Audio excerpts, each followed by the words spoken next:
I will turn on, Pat, who are the five hold on, members?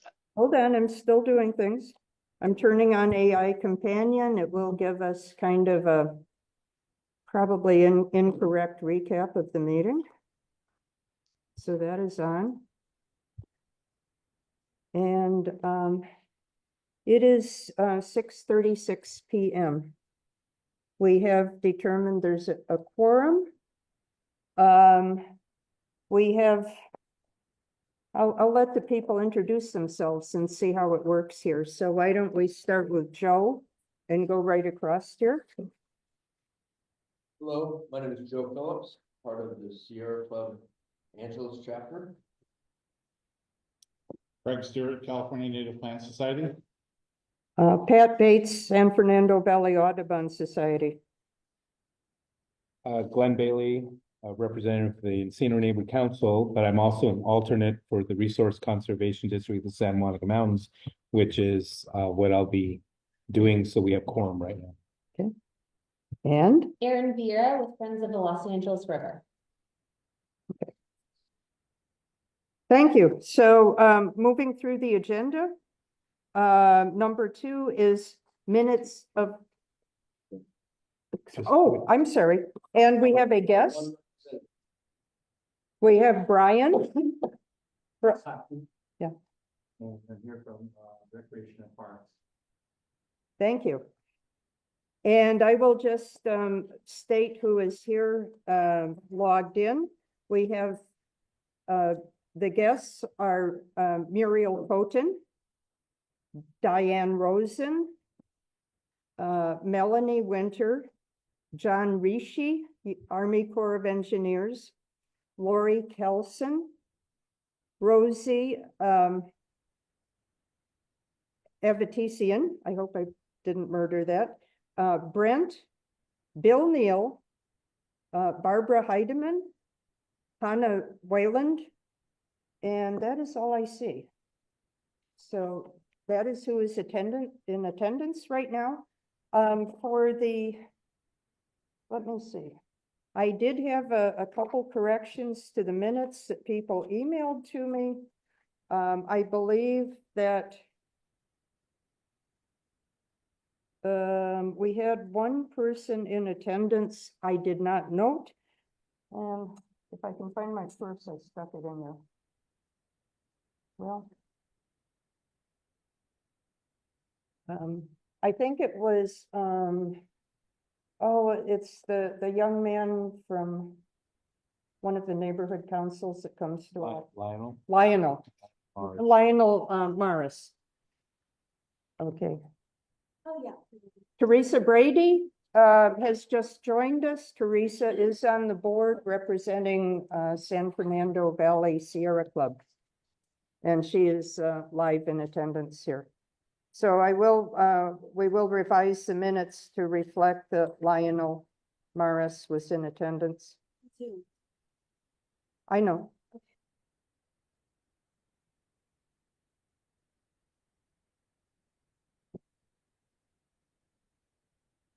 Okay.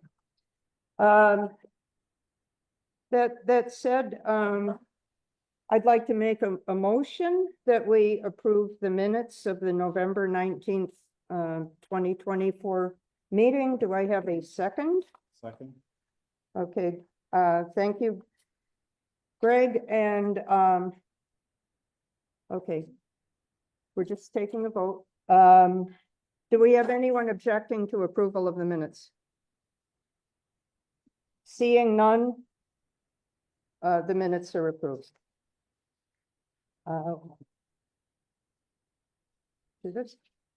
Just joining us in person. Our Narit Katz. I am spacing tonight. And Dan Cooper, I am so sorry.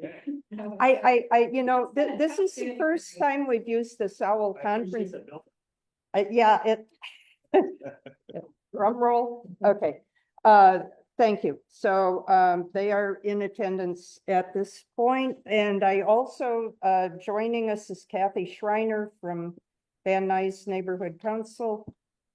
So we're going to move ahead. Do we have comments? So, sorry, just for that last vote. Just for the purpose of the minutes. Yeah, So we were doing the vote when Dan walked in, yeah. so I voted. But now Dan's here He has superseded you. for the minutes. You have so- been superseded. Hope you enjoyed that. He was on a total power trip here. So anyway, so the minute, I know it's been complicated, that just, it'll have to reference that I'm wearing now the other. This poor lady is trying to do the minutes. and she's, I will be, yeah. Okay, okay, cleaning up with you. okay. we'll okay. deal with it. Thank Thank you. you. Do we have comments from the public on non-agenda items within our subject matter jurisdiction? If you do have comments, kindly raise your hand, and this would be for non-agenda items. And I am looking for hands raised. I'm not seeing them. Oh, it's not raised. Take it down. I don't know what that was. That was Diane. Anyhow, I don't think anyone's got their hand raised for non-agenda items, so we're going to move ahead to reports from governmental agencies. And let's see, Brian is here right now. So Brian is with the LA Department of Recreation and Parks. Thank you, Pat. Pat, well, it just, I can't comment too much on the already known fact of fires. Just for the members to, you guys already know, we started installing bollards out there on Burbank, right off of Woodley. Right. And we're, I know it's a long shot, but we're just trying our best to, keep darn trucks from dumping. And as you can see, we lost some of the support from our sanitation buddies because they're over the hill. Right. Respectfully, and so we're working, I asked Wayne Wheel, and we're working on trying to remove the trash. Believe us. Thank you. We are trying, Mhm.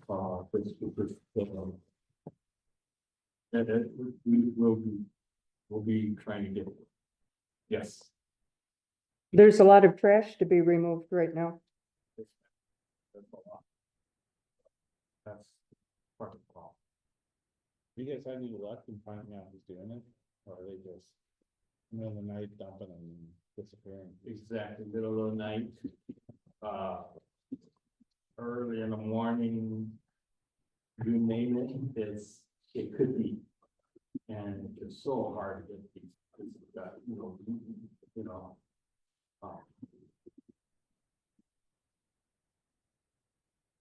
these, and that's my report, Pat. Thank you. And I think the owl has quit doing whatever the owl was doing, so I'll see if I can get it going again. If it doesn't work, it doesn't work. Okay.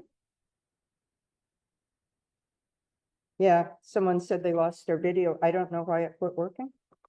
Anyhow, That's Brian, the question. huh, That's Brian. of course, we have a question for Brian. So this may not be part of what you're doing, but in city council earlier this month, there was motions regarding recreation and parks, closure of parks during red flag weather. I believe it was referencing high fire severity zones.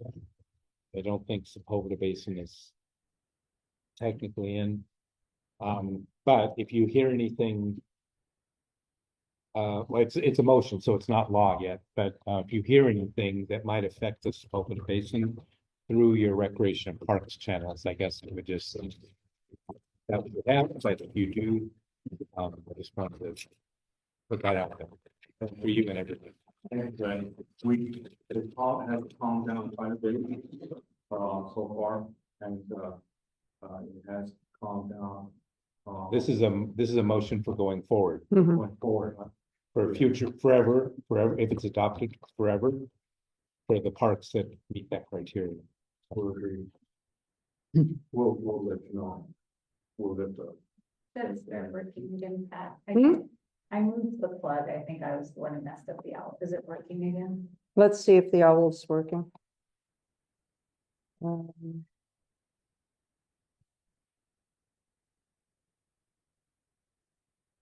It's already plugged in. No, Does it have like an on and off? I wasn't sure if this button on the back or. um. I don't know why it went off all by itself. I mean, nobody, If I can butt in, I'm having a lot of trouble hearing. I'm not seeing anybody who's in the room actually, and I find myself unable to send a chat. Okay, now it's on. Something's goofy. Looking at me. Maybe. it's- okay, wait a minute, it just seems to have the gone eyes on. are, like, making-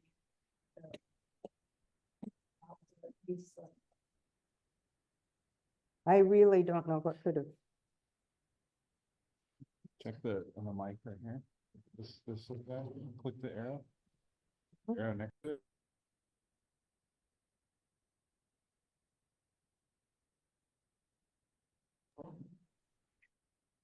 Yourself unmuted, now hit the arrow. See, it's not seeing it. Talk audio. It's Diane. And I can't hear anything hardly. Was it really? Okay, let's see. Does it show up under video?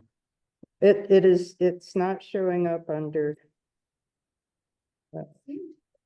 Meeting owl camera. Okay. We just selected it for video. Turn it on. The eyes are on and looking at me. Okay, it's on. Okay. Apologies, I do not know why it went off. Here it is. I tested this thing over and over the weekend. Anyhow. Diane, can you hear us now? I bet she can. Yes, I can hear you. Okay, thank you. Okay, moving ahead, shall we go to Rosie next and then John? How would that work? That works for me. I'll wait to give my other updates that are on the agenda items. But as for whatever's not on the agenda, I do have an update for the Sepulveda Basin homeless count. It's going to be on February 18th. And we had a meeting earlier today in regards to it, just going over some details. But if the weather permits, it should be that day. And then after we have the homeless count, we'll be able to have more accurate numbers of the population within the different zones in the basin. And we'll use all of that information with the different jurisdictions in the basin to kind of discuss any long-term solutions we can think of when it comes to getting all of those folks housed or cleaning those areas. So that's ultimately my only update up until the agenda items, and then I can talk a little bit more about that when it's my turn. Okay, thank you. And I will note if anyone does want to join us for the homeless count the morning of February 18th. I will be there covering a portion. I have a couple other people. We may need another volunteer or two. So we'll just keep that on your agenda. And do I have any questions for Rosie right now? She is going to cover other matters later. And hearing none, John, Good evening, Pat, committee members and guests. John Rishi, biologist with the Army Corps of Engineers. So last Thursday, we began vegetation management of the South Reserve, and it's going slow.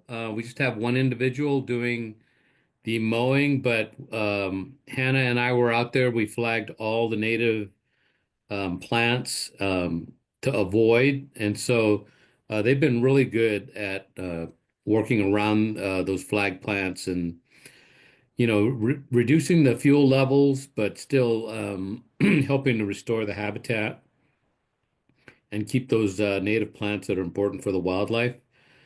The in-channel work was postponed because of the rain, and they're planning to start that mobilization on Thursday, uh, if everything goes as planned.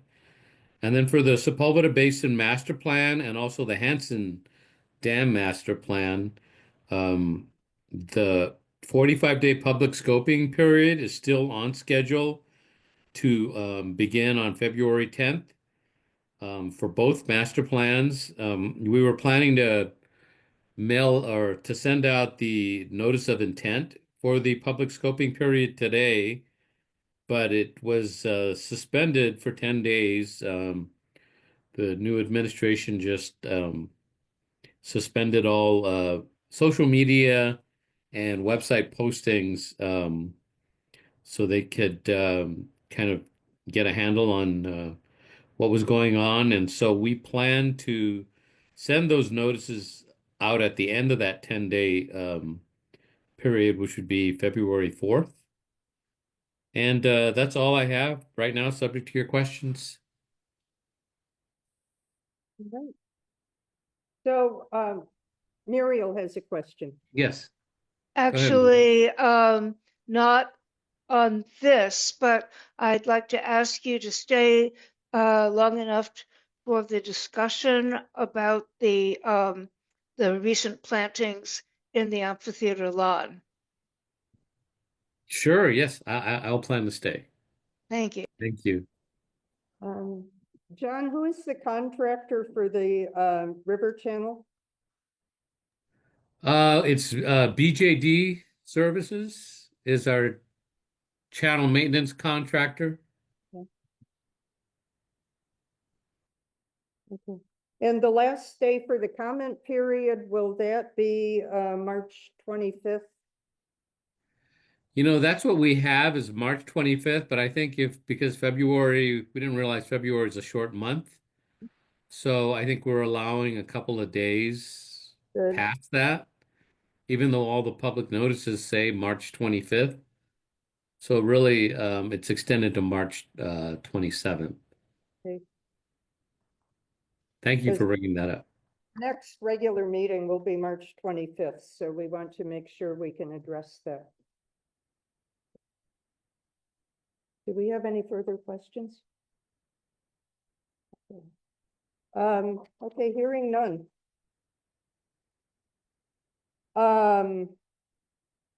We've got a couple comment things from Rosie coming up. Glenn had asked me about the basin fires, and basically about 50% of our designated wildlife areas have been burned. There's been over 220 fires in the basin since June 24.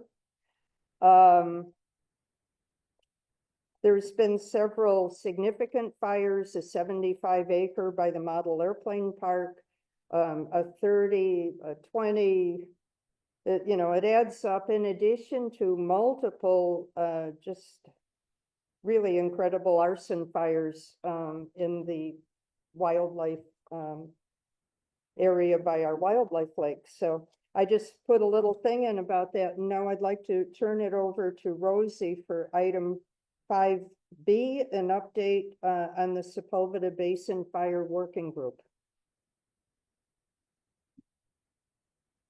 Sorry, I was having a difficult time unmuting myself.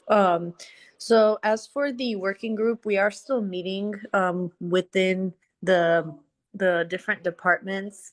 The last update that I have from the meeting was with LAFD in particular, and they do want to start brush clearance before the nesting season. So I've been working on getting approval with LA Sanitation, for example, and the other agencies, because there has to be like a MOU and a letter approval within the departments in order to start the brush clearance and to be able to do it. So that's what we've been working on, to schedule just separating again the basin by zones and doing brush clearance to try and have it as under control as possible. So that's been the main discussion within the brush, or I'm sorry, within the working group. And once we have the homeless count, then we'll be able to kind of figure out which areas need more resources and how we can go about housing those individuals. On another note, I am also working with the mayor's office to try and really advocate for like an inside safe operation. I understand that it's going to be very difficult to do it for all parts of the basin. So if we can possibly do different zones within the basin just to house as many as we can, then I'm pushing for that as well. So it's all been moving, but slowly, of course, given the situation in the Palisades too right now, but I'm trying to do as much as we can, really. Something I'll bring up with this, so I've actually had the good fortune of being connected with forestry, and in talking to forestry following the winds. Can you talk into the microphone? Yeah, I was catching it. Yeah. So I've had the good fortune of being able to talk to the fellow from forestry, and they have informed me that they have absolute gobs of mulch and compost after the winds from all the down stuff. We've talked a little bit about getting it in some spaces. I don't know if this is a resource for the fire areas, so areas that are cleared, because once it's cleared, the problem is going to continue as soon as the invasives come back, unless we do something to suppress them. And the thinking is, if I mean, he's offered like 10 trucks of like 80 yards of mulch, like a field. Our challenge is that even if we took years of it, there's no way volunteers could spread it all. So we would need help. And I was going to bring this up later, but given the two groups that are on, would that be a possibility? And is there any sort of resource that we could borrow either from parks, which I know is really strapped, or with Army Corps to maybe get us a skip loader or a Bobcat to just go out and push these things flat if they can get them dropped in areas? Forestry is real concerned about homeless lighting these piles on fire, and I'll say after the last winds, when we spread the last of what we had, it was dry to the middle. Yeah, I would be really cautious about working with mulch.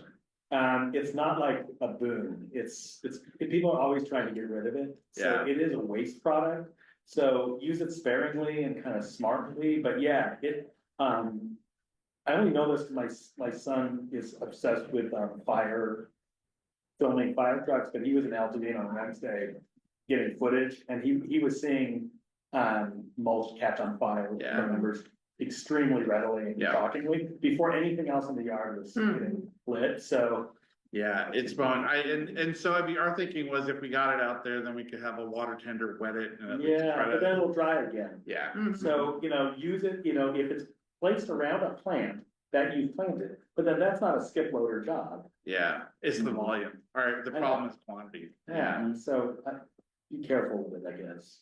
And I think it'll always be available if you know where to find it. Oh yeah. So don't think of this as like the one shot. Two birds, one stone. Were you basically insinuating that the mulch kind of self-incinerates? No, it just catches embers. Does embers. it need some help or? Yeah, it catches embers, but it dries quickly. And think of it like kindling, like you're lighting a campfire. You need little pieces, thin pieces, and so that's what it is. Yeah, and when we Especially have. like the eucalyptus, the shredded kind, but not the wood chunks so much, right? So it was so dry. I mean, there was no moisture in the middle of the piles. Yeah, it dries out quick. Yeah. All right, I see the park rangers have a hand up. Can you guys unmute?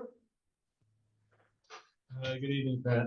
Good evening, everyone. So, it's Park Ranger Dio Campo, and I'm here with my partner, Ranger Sharp, and our supervisor, Sergeant Dato. So we started I don't know if they 2025. can unmute or they didn't really want their hand up.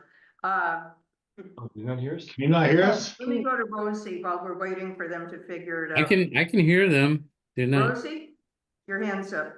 Oh. Yeah, I could actually hear the park rangers as well. I can hear them. Okay. Yeah. I'm having, it's Diane. I'm having trouble hearing. Huh?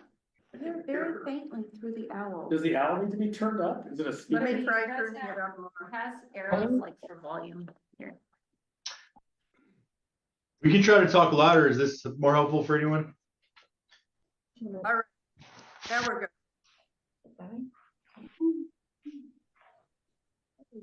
That was Marie. Can y'all hear us? That wasn't the device, that was Marie. Can you hear me now? You guys can hear us now, or? Yeah. I Yes. can hear you. Yeah, we can hear you. Okay, I'm sorry. So, again, good evening. Park Ranger Dio Campo. I'm here with my partner, Ranger Sharp, and our supervisor, Sergeant Dato.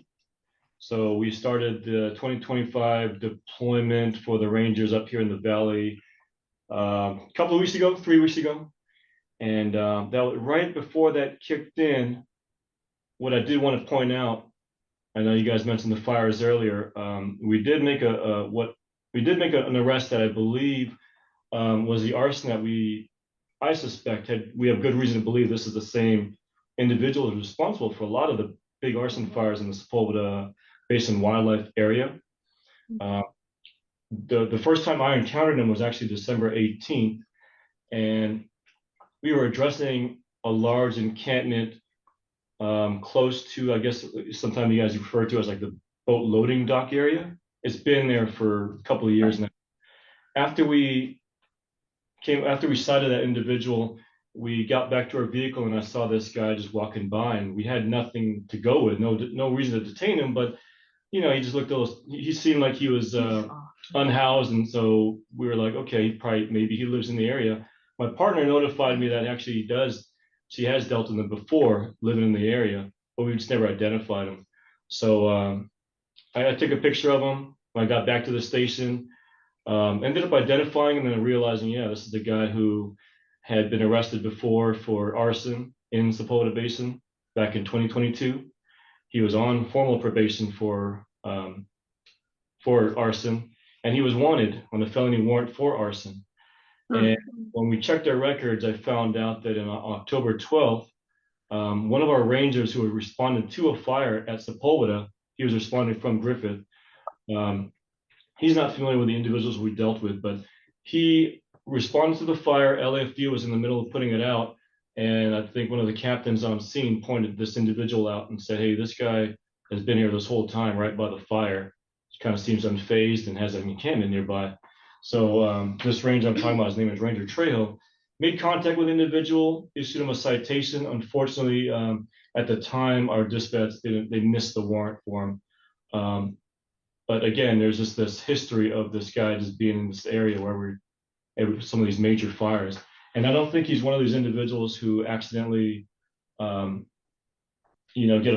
a fire accidentally when they're trying to stay warm or cook their food. I think this is one of those folks that just starts his fires for The community. Yeah. So we arrested this individual January 10th. He's still locked up. I checked today. And since then, I mean, we had a few fires here and there, but it doesn't seem like they're the type of fires that we get from the arsons who started for pleasure or other reasons like that. But yeah, I just wanted to point that out. Well, I'm glad he's locked up. I'm sorry, can you say that one more time? I'm glad he's locked up. Yes, and his encampment has been removed. Well, I mean, I'll keep you guys up to date when he comes out, but hopefully we can get some kind of stay away order. It took a long time to get that encampment removed. I mean, it's visible on Google Earth, actually. Yeah. Yeah. Shows me I've been submitting the request too. Yes, I believe they just did the service request a couple of days ago. Yes, yeah, it's within this past week they Within the past adjusted. week. We just need to follow up. Yeah. Yeah. But we know the individual, and if he continues, at least we know who he is. We have the hardest time trying to find him because usually he takes off during the day and he only comes back in the evening. And we got to see that one day just on December 18th. Thank you very much. Rosie? Yes, I was actually raising my hand in regards to the mulch.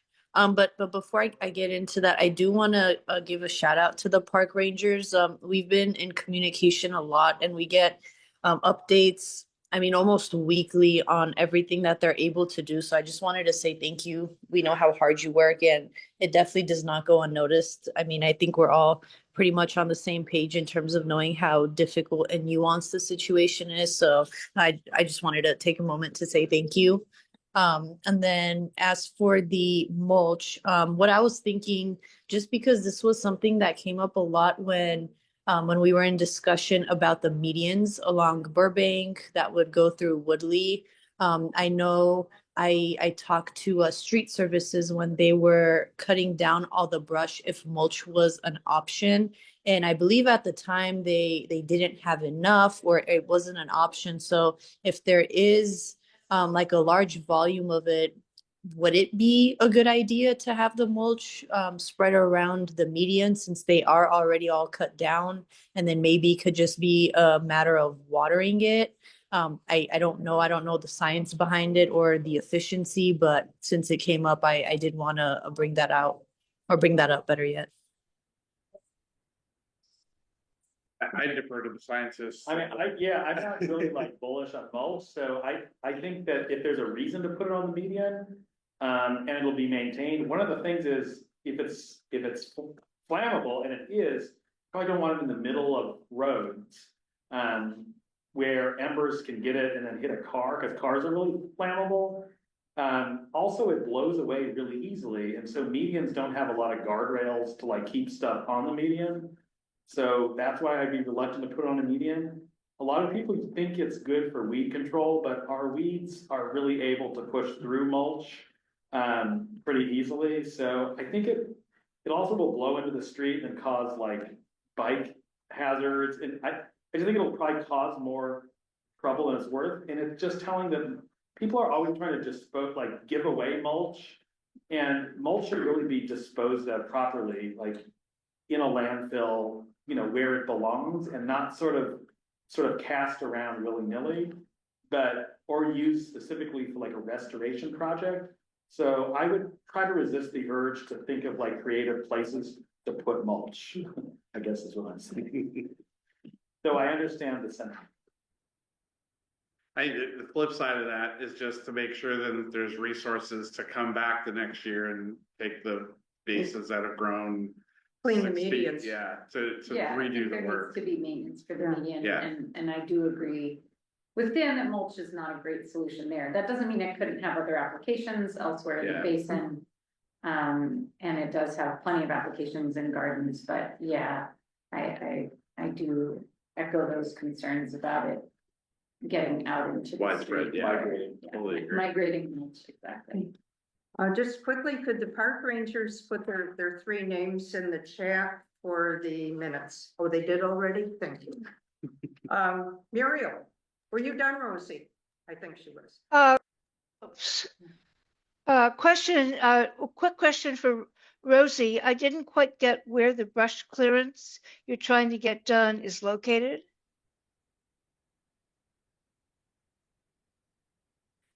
Can you hear me, guys? Yeah. Yes. Yeah. Yes, I'm sorry. So the brush clearance ultimately would be led by the fire department. We want to start with, there's actually no specific zone as to where we want to start. We want to do it all throughout. But hold on, I'm actually mistaken. I I don't have the map in front of me right now, but I know it was an area close to, I want to say, the wildlife reserve. And when we talked about this, this was towards the end of December. But that's where they wanted to start. Now, the difficulty was getting the approval from the various jurisdictions in order to start. So we were working on an MOU to get the process started, so then we don't run into any paperwork or like any legal related issues, just because it's going to involve multiple jurisdictions. Thank you. See, John has his hand up also. Were you done, Miriam? Oh, well, my other question is for the Rangers. Okay. I just wanted to tag on to what Rosie was saying. I was at the meeting with LA Fire Department, and they had talked about the area south of Burbank, between Encino Creek and Burbank, as an area to do brush clearance. And then also they had mentioned doing Haskell Creek. Also, that was south of Burbank. But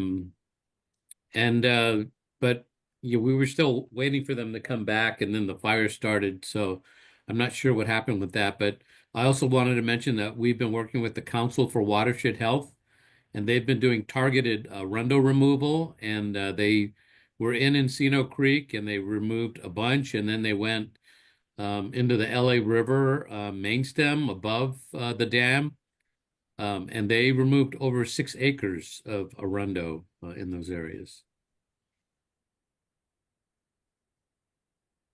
That's who my friends saw working in the river. Should I address my question to the Rangers at this point? We have noticed of late a lot of little fires that have scorched monuments, informational signs, and things like that. In other words, permanent rock-faced rock monuments of various kinds. And on Saturday, before heading down with 2 colleagues to lead walks for the volunteers working with CNPS and Polar, we discovered up at the top of the amphitheater at the picnic tables a fellow with a small tank of propane. And very frankly, we felt he was very suspicious. But, suspicious is suspicious. What should we have done? And do you know about him? I can describe, I'm not good at describing, but I can give you a general description. And I honestly think he is likely to be responsible for some of these small, but there are many of them, fires that we've been seeing lately. Hi, Muriel. This is Sergeant Dato. So suspicious is just that, and you're welcome to give us a call if you see something suspicious, and we'll check it out. Many times we might see the same thing, and if he's not committing a crime, there's nothing we can do. But we can always talk to folks. Sometimes just them knowing that we know they're there, and we're paying attention can help. Other times, unfortunately, we got to wait till we catch them in the act to get something. But and the other instance too is many times, even though like with the arsonist, we might not catch them in the act for arson, we find out they have a warrant, so we have a reason to take them to jail and remove them from the situation anyway. So if you find something suspicious, suspicious, the word I was looking for, but by all means, give us a call and we'll check it out. And we may have something, we may not, but we can always talk to folks, and that can help too. Just they realize that they're somebody's paying attention. So call you at dispatch? Yes, if you give our dispatch a call. Yeah. Thank you. Minutes, the number to call to make, just name off. Absolutely. Do you want me to put it in the chat or just tell you? Can you do both? Yeah. Yeah, absolutely. The number is 323-644-6661. And that's the Ranger dispatch for the entire city. And then they give us a call on the radio. Put it in your contacts. I'll put it in the chat as well. Okay. If we're ready to move along, surveillance cameras, we'd love to hear.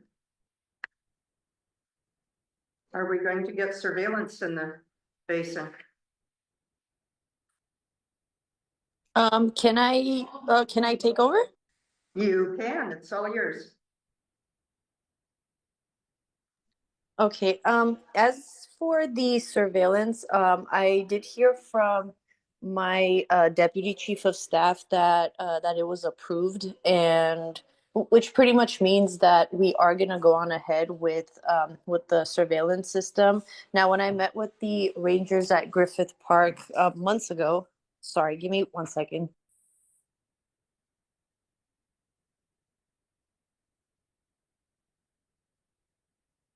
I'm sorry about that. When I met with the Rangers months ago at the Griffith Park station, they talked about how they need a space with pretty much like a large visibility, and they were thinking of the intersection that's actually closest to Sepulveda in Burbank.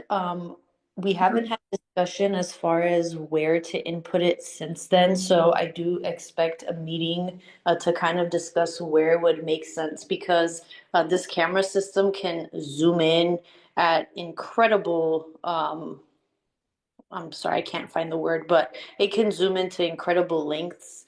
And I think it would also help a lot when it comes to identifying who's doing the illegal dumping on Burbank and Woodley, because then we can zoom in and see license plates, and then we can use those license plates to then have a WP department do an investigation, and then at that point start issuing citations. So yeah, I mean, the main update is that it's been approved. The money will be allocated. I'm gonna be working on setting up a meeting to discuss next steps directly with the company that's gonna be doing the installations, but that's like the only thing that I've heard from my office in terms of like what's next. So I don't know the process of how the money gets funded and all of that. I'm gonna find out. Do you know the total cost of it? It was about 40,000, a little bit give or take. Ready. Glenn wonders how many cameras? So it's one camera, but like I said, it would pretty much cover the entire basin. Is it monitored by AI or individuals, or how's that work? No, it's monitored by the park rangers actually at the ranger station in Griffith Park. So they have access to it and be able to see it. It's also really good for a fire detection. So so yeah, I mean, there's multiple great uses for it. Okay. All right, thank you. Do we have any questions on that? So I can understand. So I heard Burbank's Sepulveda event. You mean like the 403, the highest point there at the. Okay. I would think, yeah. Okay, so moving along, item 6, trees on the lawn.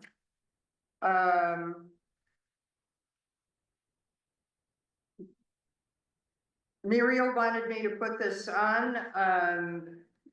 Brian, what do you know about the trees that have been planted? Well, it's part of our effort to repopulate the trees that we've lost so many. And we've got them going along Lake Balboa. Okay, a lot, not just a handful. And the Woodley, right in front of the wildlife. Also, some of our parks in the inside of the cities too are getting scattered tree plantings. Yes, and these are from the Hollywood Beautification Team, HBT.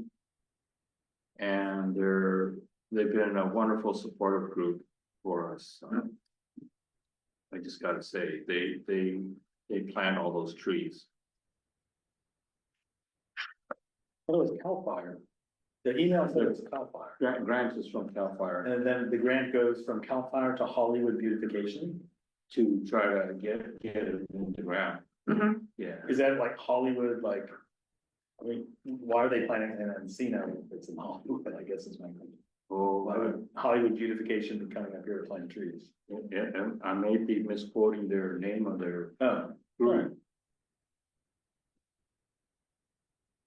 Was it LA beautification? It might have been, Hollywood, LA beautification. yeah. Yeah, Hollywood, LA, They do projects all over the all city. over the city. okay, cool. Okay, Muriel has her hand up.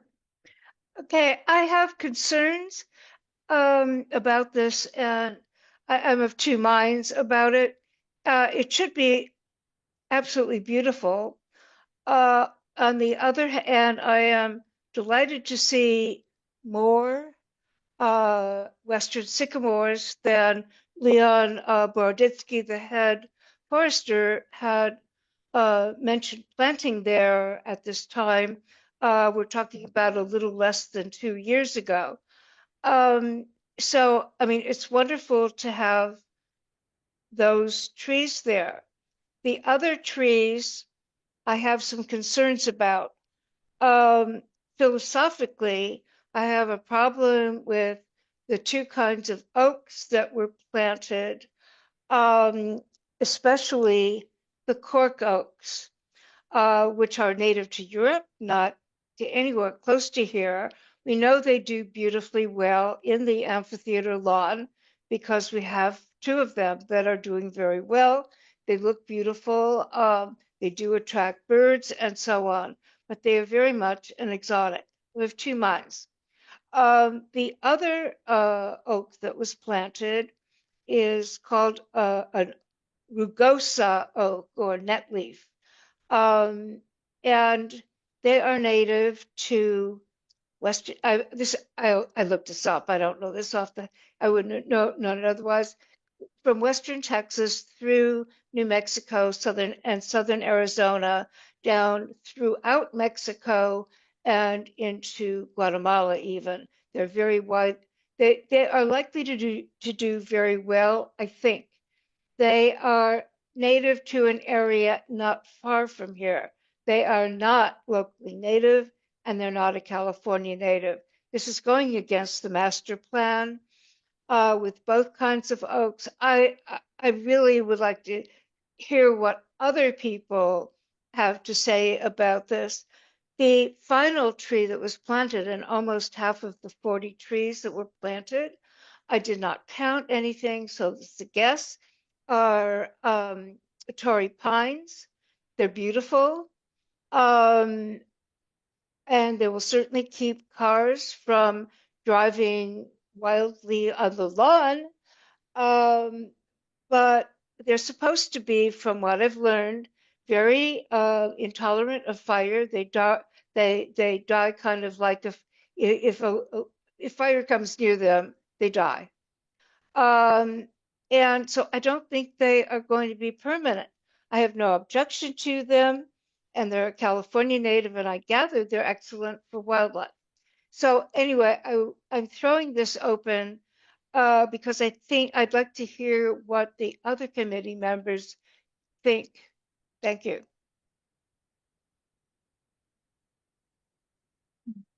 Other committee members? Well, this is Dan, is there like a unified plan for what should and shouldn't be planted or done with different zones in the wildlife area? Or is it just sort of like, do your best, like try to plant natives if you're gonna plant anything? Like what is like, why don't we plant like 1,000 trees on that lawn? Like is there a plan for doing stuff?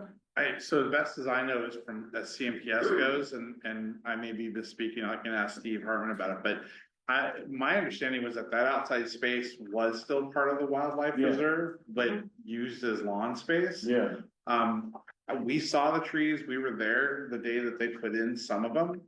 And we were busy putting in stuff somewhere else, so I didn't really pay it a lot of attention. And again, that's landscape space, so. Right. Yeah. Yeah, I guess, I don't, to me, it's like, putting up like a shade structure on the lawn, right? It's like, it's sort of neutral, like, they're not invasive trees, but like, do we use the lawn? Does the lawn have ecological value as like foraging area for birds or ground squirrels or whatever? Or is the idea that all the lawns in the wildlife area or Sepulveda, we should just start planting trees in them?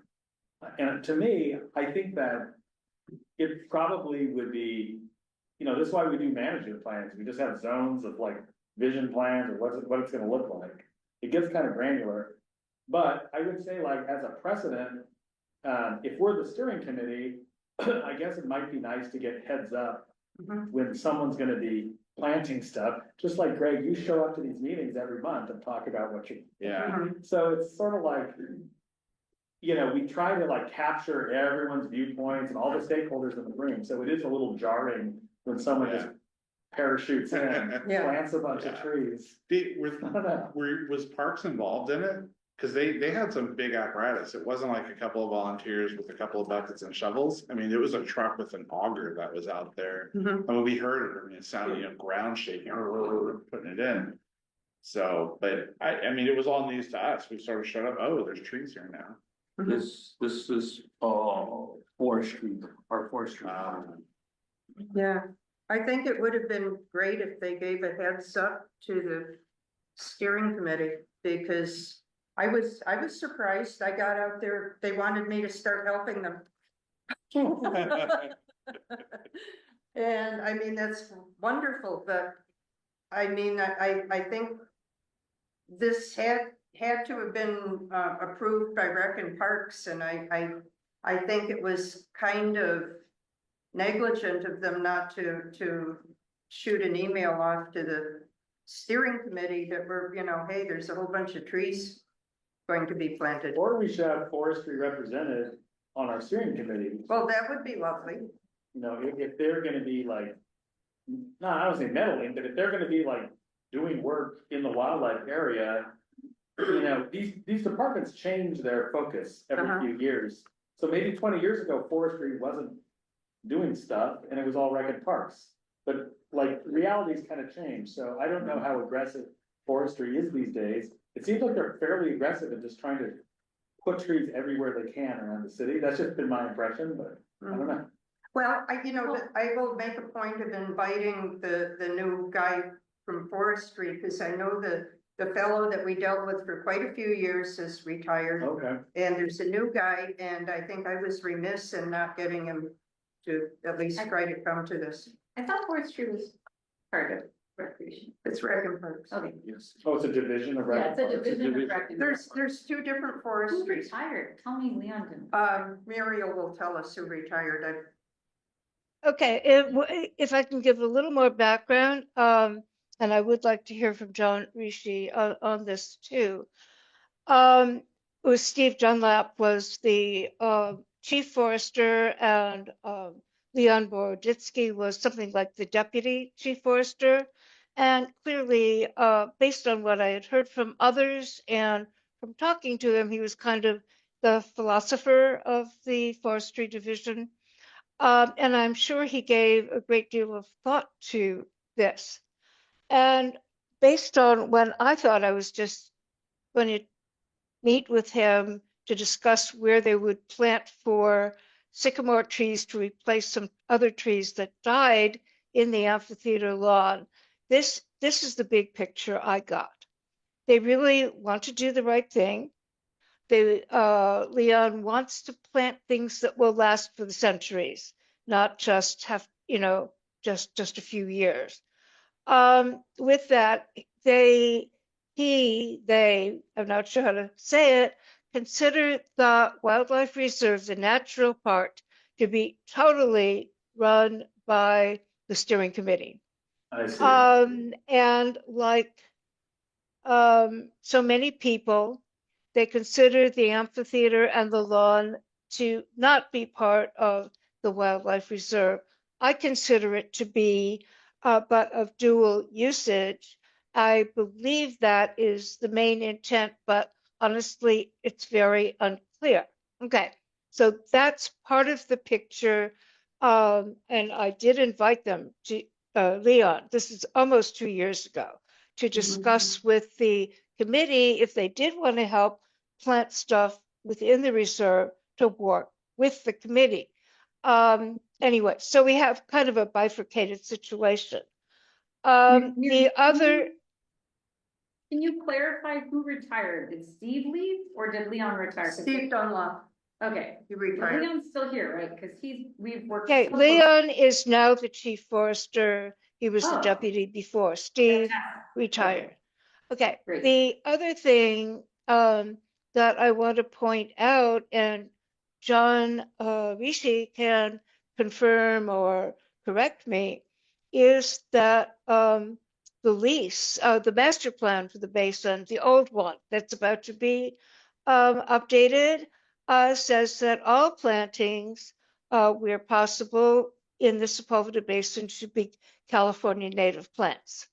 So, and clearly there are exceptions made for turf grasses for people to play on and for the cherry trees, you know, like Balboa and things of a major cultural purpose to be otherwise. So my understanding is that this is really in contradiction to the master plan, to have these out of area oaks, especially the cork oaks. So yeah, Muriel, yeah, this is John, and you're absolutely right. The master plan does, it says exactly what you say, that we should be planting native plants wherever, possible. And I know like LA County, when it comes to Santa Fe Dam and Whittier Narrows, they always run their list of trees that they'd like to plant through us. And sometimes we make exceptions, when they're going for a certain look within, the ornamental lawn areas. But we want to make sure that they're not planting invasive trees. So, if they want to plant, for example, like a Chinese pistache, it has to be a tree that can't reproduce, like a sterile tree. But generally, the master plan, and it's guided by an executive order that, on federal lands, we should be planting vegetation trees that are native to California. So I concur with that. And, have we had a say in this species, I would be recommending the native trees. Thank you. Yeah, I mean, I think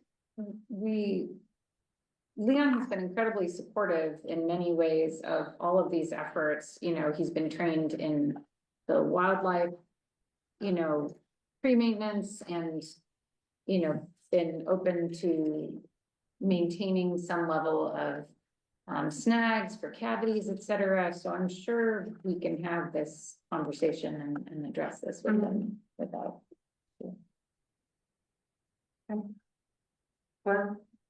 So to John's comment, section 6.2.3, recommended areas applicable to environmental sensitive, approximately 300 acres. Classification, environmental sensitive classification. This includes Sepulveda Basin wildlife area. And I know we've had the discussion about the amphitheater and all that, and I realize that's, a lawn area is not the same as the other side of the fence, but that's what it says in the master plan. And that's why it's important, I think, for folks, even with the best of intentions. We've had this for years and years. I mean, I remember 30 years ago, the tree people came in and planted all sorts of non-native trees when they were not focused on native trees. And so that's why it is important that there be communication. And certainly not just this committee, but the Army Corps needs to be looped in, because it's their master plan that we gave input to, I mean, the public gave input to. that we just want to make sure, and if there's things that are shades of gray, because this is not the, because of, you know, it's a manicured lawn, then let's have a conversation about it. But when groups, I don't know where this group comes from, but it's not a group I've heard of before. So it doesn't sound like it's local like here. And doesn't even mean that groups that are even closer local. And by the way, my comment is about the tree people is 40 years ago. I think they're a great group doing great things these days, but they did a lot of non-native planting back in the day that we're still dealing with one start. That's all I'm going to say. So is the question then, who approved the trees and who approved them for there? Or so I guess what would our path forward be for this? So the cat's already outside, and what the cat's already out The back. trees are in the ground. Trees are in the ground. Closing the barn door. Yeah, I think one of my big. One more, come on. At least they're not, No, it's been wrong. at least they're not single ash. Yeah. I think a big worry of mine is that if they're gonna make it, so with the constant sprinkle, the constant broken pipes, the boggy ground, things like that, and then the cars that are on top of it. So, you know, even like on Sunday afternoon going, I think I counted 3 cars out on the lawn. So, you know, how long are these trees gonna make it, you know, on a grass derby night? What's So- the trees that look? Well- What's the trees that are in the front? I haven't been over there. The types of trees, What No, no, size? what size? Okay, come on. They're pretty big. They're big. Probably were, they 24 probably gallon. came out of boxes. So Yeah. they were, yeah. I think they were boxed 24 Yeah. gallon. Are they trees. kind of in the middle? So they're. They're the all over the edges? place. There's some that follow the path, so the path around the amphitheater in, there's some that edge that. They seem to be, I don't think that they were put in the plan, but they seem to be in like, you know, where the auger could go. They put a hole, put a hole. So there is some arrangement to them, but it's more or less random. Tell me again what species they are? Just from what they said, it's a cork oak, and did you say a Torrey pine and then a netty oak? Net leaf or rugosa oak, which I Yeah, frankly there's some- think, and the Torrey pines, yeah. So, And I some mean, sycamores. I'm Sycamores delighted on- about the sycamores. Yeah. I mean, and I agree with Leon that it's not wise to have a monoculture because we keep having things that do particular species in. It's great, you know, you do better to have a mixture of things. Also, seasonality varies between them. I'm not concerned about the Torrey oaks. They are a California native. I don't think they were a wise choice. And then there's the 2 non-native oak species that, I mean, the one that is from Mexico and into the Southwest, Put it in like. maybe it's a good idea to stretch. I know that Leon wanted to get island oaks, which are native to at least one of the islands locally, but they weren't available. A lot of thought was given to it, but we should have been consulted. And I'm not sure that I honestly don't know, but at a minimum, we need to have better coordination between the committee and the forestry department, who mean well. I think they do mean well. I think in this case, it was, as you said, a difference of understanding in terms of the border. You know, I think had it been within the fence, they would have consulted us and they may think of that portion as not part of the wildlife reserve. If we have any, you know, formal designation that it is, and we need to be consulted in that area, then I think we should sit down with them and all we can do is move forward. If they're already in the ground, I don't think there's anything we can do for this one.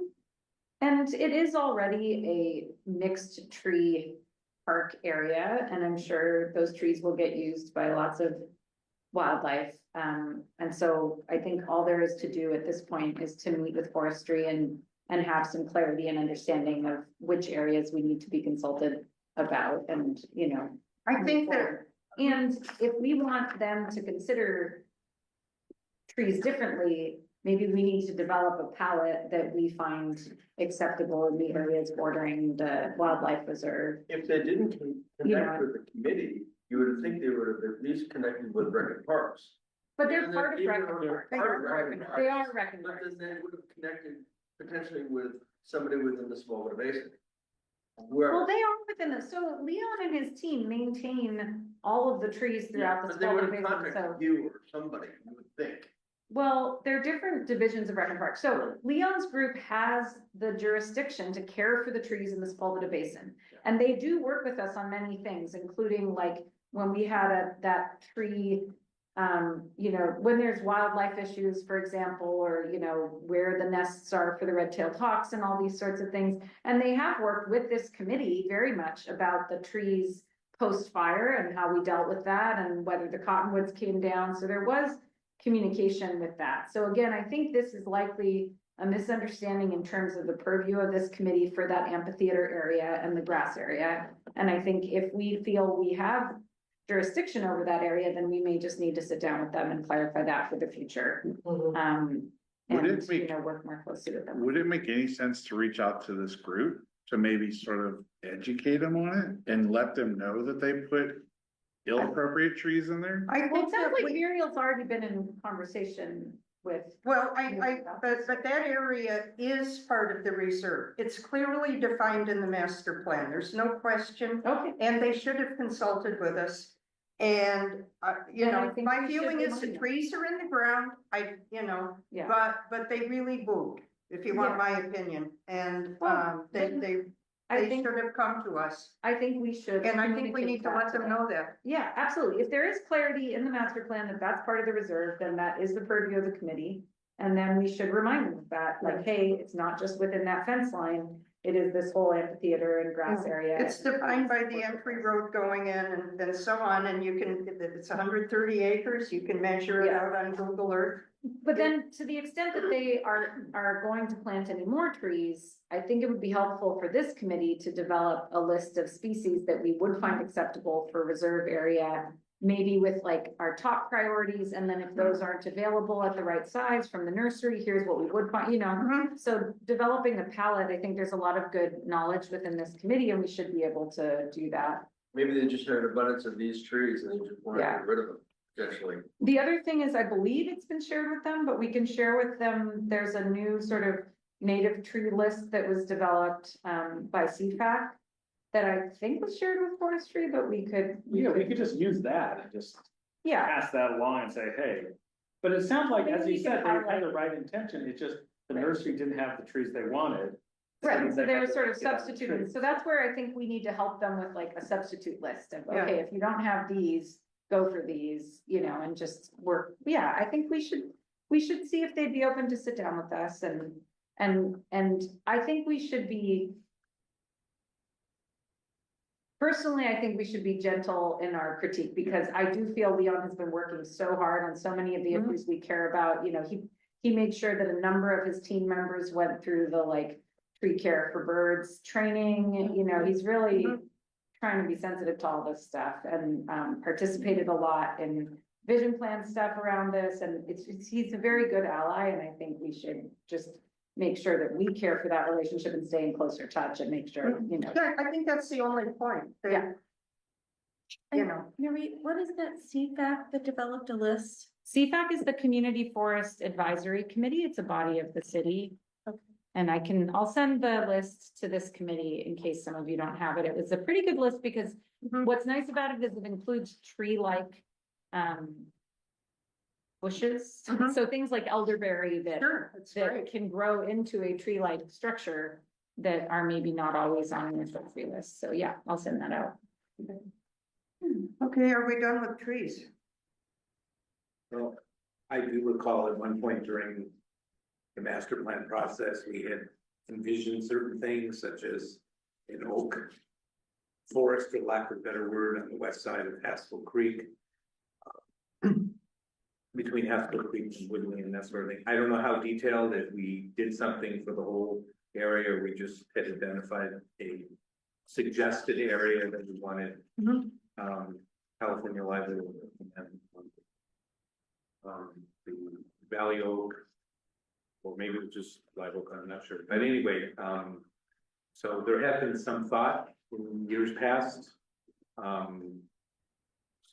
I don't know, maybe Miro has some of that, but, it's not like we haven't done anything and we haven't tried to give input on that. But it's not in the plan, like this zone is gonna be the oak zone, to my knowledge.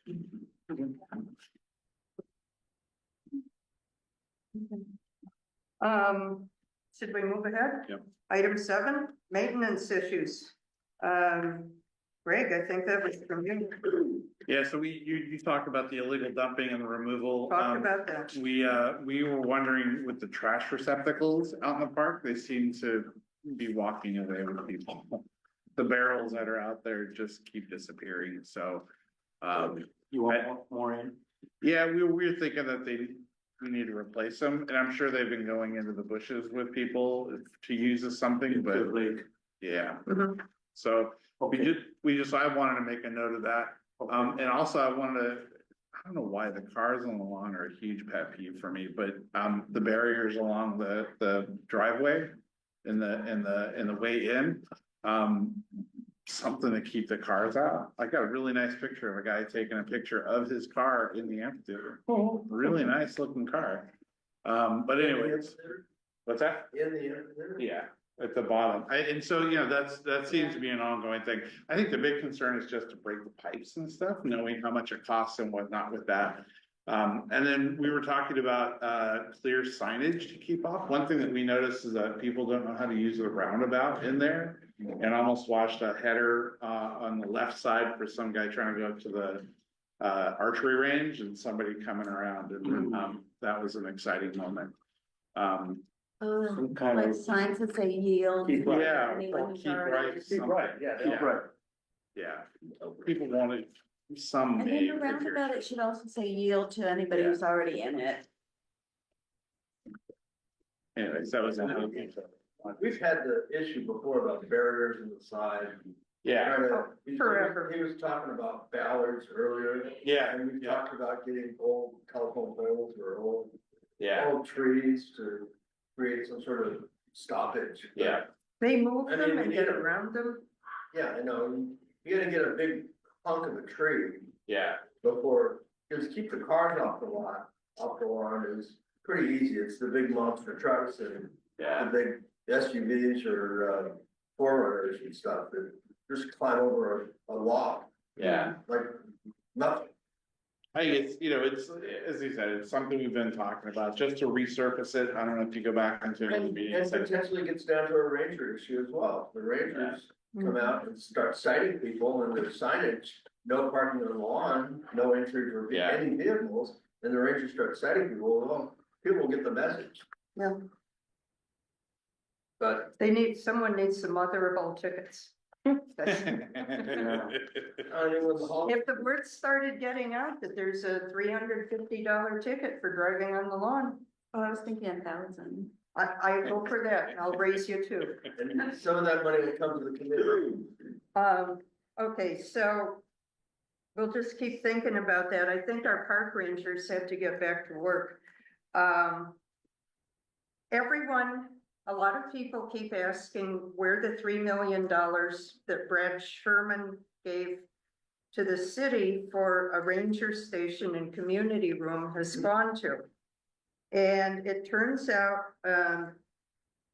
there was a council motion that passed, and it directed the director of Rec and Parks to apply for the $3 million grant. And that's the last we've heard of it. I have gone through the city's checkbook or whatever you call it. The $3 million has not come in. And I don't even know who to ask. It would be a financial person at Rec and Parks that should have made the application. And I may actually do a public records request to try to find out what is going on. Actually, Pat, I was in a meeting with Jim Kim. Oh. And brought up. What did he say? Well, he didn't have an answer, but I would say rather than the Public Records Act request, he just ask him nicely. Okay, I'll ask him. I will do that. I will ask Jimmy Kim nicely.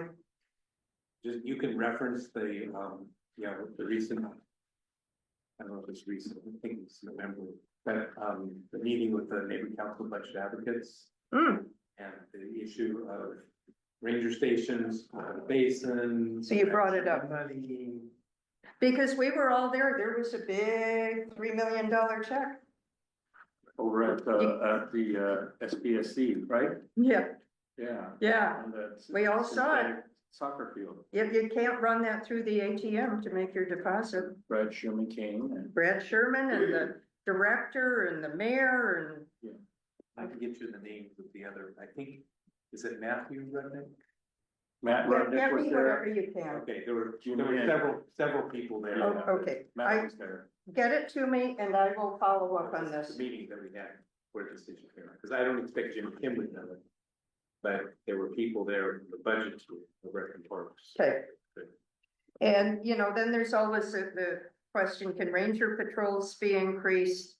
They don't have the money, they don't have the rangers, and, the RAP funding is an issue, going back to Villaraigosa's administration.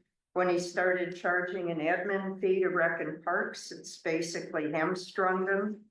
They've taken over $1 billion in admin fees out of rec and parks.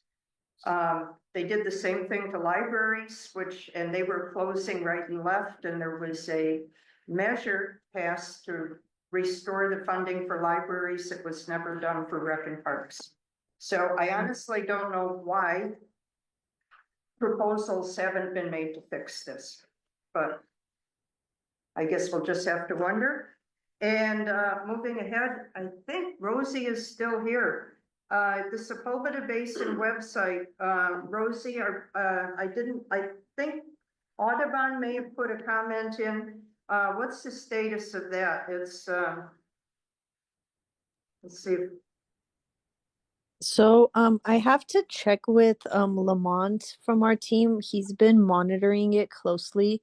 And it actually, a lot of it was his idea. So I'll follow up with him. He hasn't reached out to me to give me any updates yet, but I'll definitely check in with our team and then I can give you an update via email once I get that.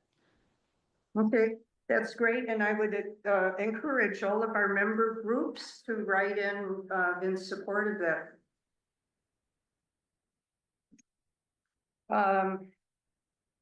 Then the councilwoman has a motion for invasives removal and replacement with natives.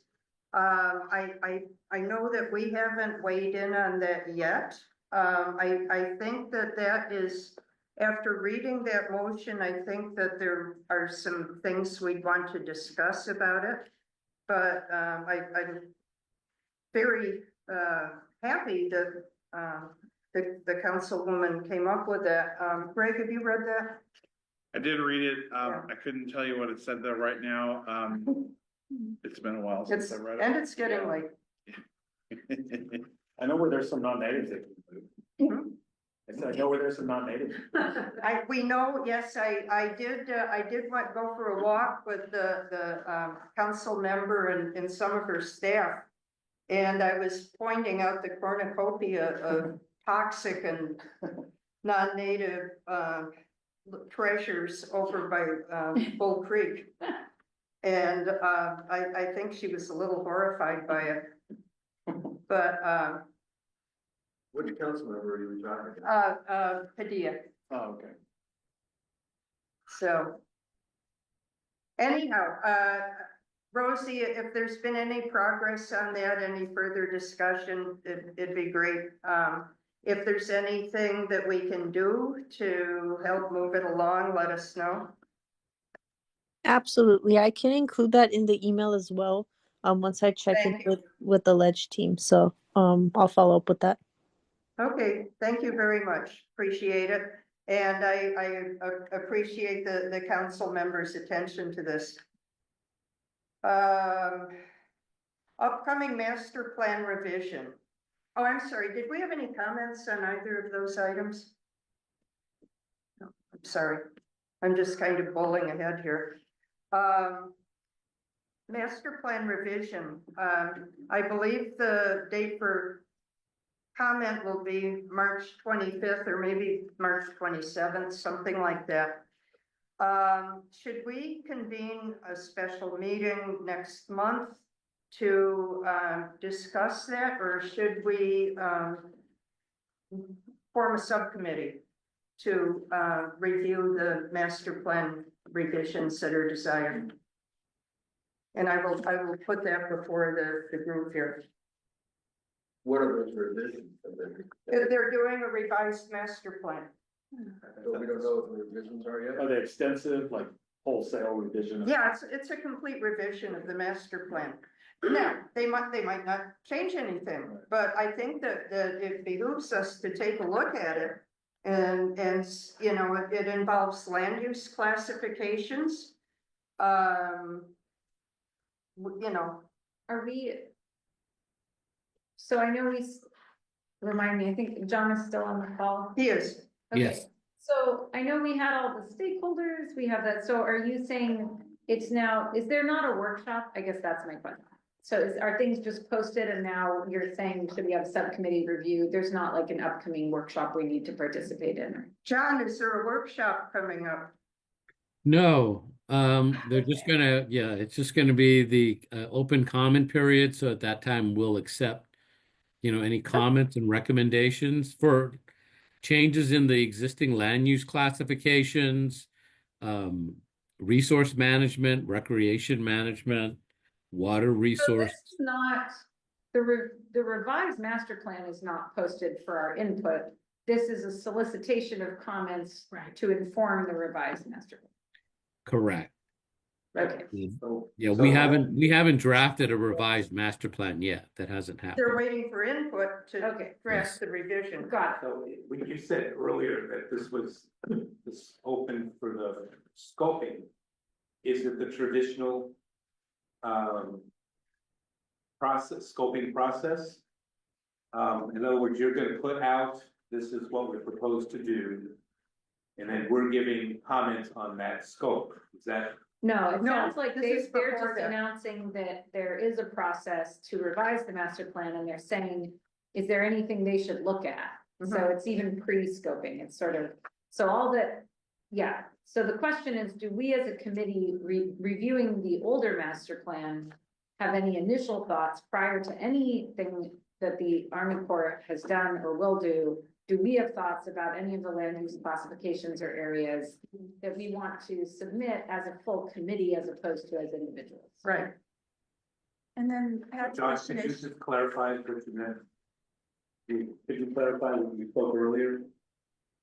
Because I wrote down notice of intent. And I didn't realize that from what you were saying is that there were specifics associated with the notice of intent. Yeah, so the notice of intent is just the start of the public scoping or the public comment period, if you want to call it. Our Fort Worth district calls it the scoping period. We usually call it the public comment period, but it is just, it's like Nurit said, it's looking at the existing master plan, which we provide a link to it, and just submitting what changes you would like to see from the existing master plan in the revised master plan. And I do think from prior conversations that there were some thoughts we had, particularly around which areas are designated environmentally sensitive and some of the species that were not documented previously, if I recall. And There's some changes definitely- around the South Reserve. So yeah, I think a subcommittee might be a good idea for that unless people want to try and gather the full committee. If I can pipe up just briefly, this I think will be the perfect time to try to get it clarified that the amphitheater and lawn are part of the wildlife reserve, although dual purpose in use. Hey, John, the question I had with this, given the restrictions that y'all have with communicating this, does it prohibit you from emailing us the master plan? And us, the Fed restrictions to stop communications? No, Well, we have have them. it's accessible. So, Yeah, it's on our website. so, We so, have them. so, but then if that moratorium, or if that restriction isn't lifted, will the dates for this still shift? Or are your dates fixed for when you're gonna execute it? So in other words, if the moratorium on communications don't get lifted, will you go on ahead with what you're gonna do despite getting inputs, or does this push your project downstream? Well, right now they just said 10 days, and that was effective January 25th. So, we're looking at February 4th, it's lifted. And that's when we were planning to send out, I'll go through the stakeholders list and it'll be by email. And there'll be the links to the master plan, but I guess you already have that. And then the links to submitting comments. But it's So I it's guess all my in the question- letter. So there's a letter that's going to go out. It's a form So I letter. guess my question, I'm asking you to predict the future, I know, but so if that February 10th date comes and goes and they say add another 10 days or add another 20 days, does that shift this period? Will it just keep moving with that communication window? It could, yeah, it could shift. I mean, if something changes where, we can't open the public comment period on time, and that's something I'm going to have to talk with Rhonda Fields and her team. They're out of Fort Worth, and I mean, we just had a meeting today, and this actually came up after our meeting, but so I had every intent. I was ready to hit send and send out the notices, and then this, I was made aware of this suspension of public postings. So my supervisor said, hold off, and Rhonda concurred.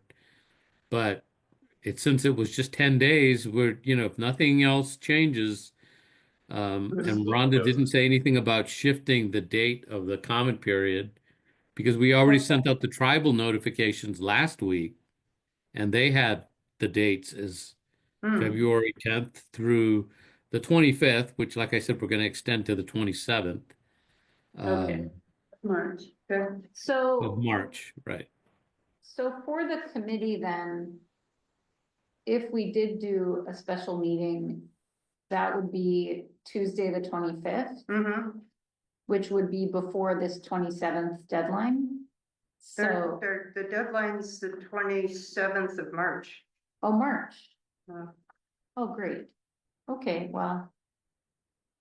I was gonna suggest, maybe we should have a subcommittee that develops something that then the committee meets to review and discuss. I That think would be good. would be good. Okay, who would like to be on a subcommittee? I would certainly want to. I have seen things that I think should be. I'd be open to, I'm going to though request Yeah, you shouldn't. or volunteer. No, I was gonna say, Dan, if you're up for it, I think you need to be in Yeah. terms of knowledge of special species, et cetera, and RCD's jurisdiction here. So Dan would volunteer, Yeah, I'll volunteer with you, Pat. okay, I'll sit on it. I mean, and Greg. Okay, why don't we do Greg, Pat, and Dan? Okay, so we have a subcommittee. Would it be on Zoom or in person? Special meeting. Well, the special meeting, Oh, no, I meant the the subcommittee. subcommittee, probably Zoom. Probably Zoom or email, just. I think Unless it'd be, there's site visits. we'd have a bunch. But of it has to be emails. less than 5 people or it's not. a I site visit. suggest that you call it an ad hoc meeting, Mhm. that will allow you that option. If you decide you want to Zoom. Okay, we'll Yeah. call it an ad Ad hoc hoc committee. subcommittee, not a standing subcommittee. Okay, Oops. do we need to take a vote on creating that or? And so then should we do, I don't think you need to vote on creating a committee. I think that's the purview of the president. Okay. I've created a We don't have committee. bylaws, so my recommendation is we do it just to be safe. Does anyone Because object you're to? going to possibly, if you exercise the ad hoc exemption in the Brown Act, Yeah, it'd be better to have some. have it on record, sure. Okay, so Any objections to an ad hoc committee on the Army Corps Master Plan? I am hearing none. Great. Okay. So we will revisit that. Okay, so then do we want to do then a special meeting on February 25th? Do you think you guys could have something together for us by then? Sure, I think so. Otherwise, well, February. so the next formal meeting of this body would be March 25th, which is still before the deadline. Yeah. So you could develop something, share it for review, and we could discuss and vote on it on the 25th. Yeah, as long as, fine. as long as, I was afraid with the deadline expiring the 25th, and maybe it has to go to Washington, and there's a time difference, so we Right. don't get it in on time. But since it's the 27th, I think maybe we don't. Okay, I think we can do that, so let's. Why don't we keep the option open to have a February meeting though? Might be better to have a February meeting, just an ad hoc meeting where we could discuss. A special meeting. A special meeting in case For there's the March 25th meeting. changes. Okay, well then, so February 25th, at least a tentative special meeting. Okay, so That might especially be helpful because then people can take what transpires back to their organizations who may want to amplify it onto the Army Corps for their own organization. Sure. That's good. Okay, so ideally, the ad hoc committee will meet prior to the February 25th meeting and have something to share. That's great. We will do that. Great. Okay, I'm realizing, so we're almost to the end. I realized I made a boo-boo. I think when the owl decided not to work, I got distracted. We didn't ask for reports from member organizations, so why don't we do that and then look at the last item and then we can adjourn. So, who do we want to start with? Let's see. Put down the list. Yes, let me find the list here. Hold on. I cut my thumb today and I can't turn pages or anything. California native plant. I will just catch up real quick. We've pretty much put a halt on planting in December before the holidays, and then between illnesses, droughts, and lack of rains, we haven't put anything in the ground. We're gonna put plants in the ground this week. We are at 190 plants for this season so far. The biggest attrition has been from stuff eating it underground. So stuff on top has made it. And so we'll probably 10 plants this weekend. Let's say forestry has been really helpful, and I'll throw to Folar, who's been really a great boon to our work too, so. Thank you. So from Folar one, just noting that we secured our right of entry for the rest of the year, which is very exciting. We also do habitat restorations beyond those Saturdays where we need the right of entry, when we sometimes bring students to the basin and they engage in restoration, pulling out invasives with native plants and Audubon boats. In those cases, we do not need an official right of entry, but we do notify Record Park of our being there, just to make sure that we're on the up and up. So that's been happening. Let's see here. We had a wonderful restoration on Saturday. We're seeing a huge uptick in interest with our restorations. So we had 175 attendees. 372 invasive bags were filled, which is really exciting.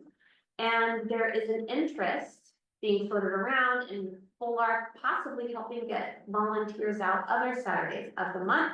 Maybe not to the level of our big habitat restoration day, but just so that we get more boots on the ground helping with the efforts, especially in pulling up those invasives. So, yeah. And then next, LA Audubon. No reports at this time. RCD. Nothing at this time. San Fernando Valley Audubon. We're gonna have some programming coming up, a joint thing with Shift Our Waste Collective and Santa Monica Mountains Fund. One will be how to use native plants in food, hopefully not hemlock, but, and then a four class training session on milkweed. And then we're going to ask people to volunteer in planting milkweed after that. And also, we will be taking a vote on it at a board meeting this coming Friday. But, San Fernando Valley Audubon is probably going to make a grant to LAFD Station 88 to acquire an additional brush patrol, skid unit, which is like a mini mobile fire truck and a pickup truck. And they have one unit now, that is just beat to death. And these units are crucially important for putting small fires into small fires and keeping them that way. So we're, we're very appreciative of the hard work they've done to really save our wildlife reserve, at least the 50% that hasn't burned yet. Yeah, those are the guys who it makes it really more accessible. Yes. And they utilize that. They can get in there right away with that four-wheel drive pickup truck with 200 gallons, high pressure hose. And, we have had fires starting in the damnedest places, so. Hey, Pat, I do have a small update. I forgot it's not a project, but we submitted a large grant to CAL FIRE to try to implement that shallow water inundation project we talked about. So it's a very, very, very long shot that we'll get it. It was an incomplete application and everything, but we had like a 5-day turnaround to get it in, and we just decided to go for it. It'll be available next year, and so more lead time will bring more people in. Great, thank you, and moving right along, we don't have, Angela's chapter Sierra Club. I know the Angeles chapter is having its meeting this coming Sunday, and I believe that will be in person and online virtually. Additionally, next month in February, we're going to be having a regular meeting. We're also going to be having a retreat that morning. So usually the board meeting for the Angeles chapter happens at 1. In February, we're going to be having a retreat happening in the morning beforehand. So that February meeting is going to be a busy day all day. But then this coming Sunday is just meeting in the afternoon. Thank you. Sierra Club San Fernando Valley, Teresa. Well, I guess if we could mention that we had our first in-person meeting as a group this last week. Wow. About a week ago. Glenn was there and Joe. All right. So, yeah. Great. A lot of people. After COVID, it's 20 people or so. Our speaker was the Angeles chapter's executive director. Oh, that's great. He talked about some of the big projects that he's got going on and reasons to justify everything that we're doing collectively, not just in Sierra Club, but everywhere. So we're all fighting the same fight. Okay. Melanie is on the Zoom if there's anything happening with River Project. I've got nothing to report at the moment. Thank you. Okay, so back diverting back to the last. Non-voting member. Oh, I'm sorry. How soon for I did, and you're Encino, aren't you? Yes. Okay. All right, yes. So the neighborhood councils, most of them, every 2 years have elections, so Encino, so starting on Friday, candidate filing starts for this region, which is Region 3 Southwest Valley, runs for 45 days. Anyone who's lives, works, owns business, property owner, or community stakeholder, not just for Encino, but for the others that can file as a candidate.